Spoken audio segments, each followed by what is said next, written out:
بسم الله الحمد لله.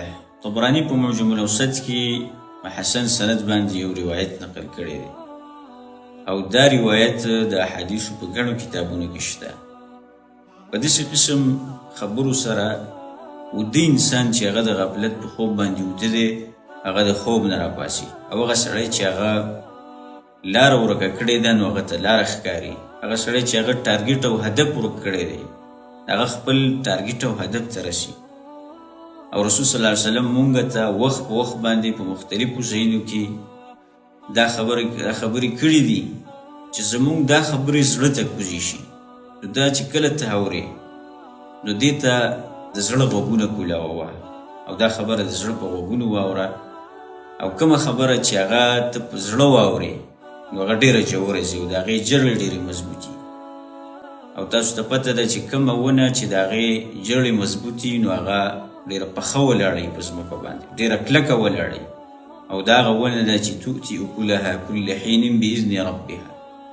دا بیا په خپل وخت باندې خلکو له فایده ورکوي، خلکو له سوری ورکوي، خلکو له میوې ورکوي، خلک د هغې نه فایده اخلي. او دا مؤمن دی چې د هغه عقیده به دونه مضبوطه وي او دومره به کلک ولاړي په توحید باندې او په ایمان باندې به دونه کلک ولاړي چې هغه خو د خوځېدو دی نه په نورو خلکو له به هم فایده ورکوي.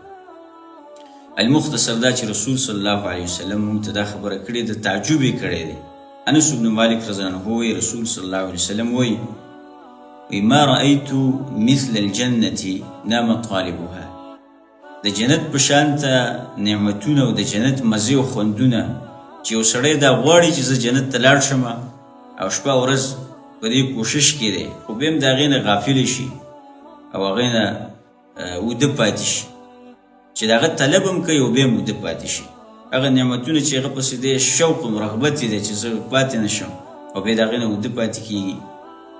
ولا رأیت مثل النار نام هاربها.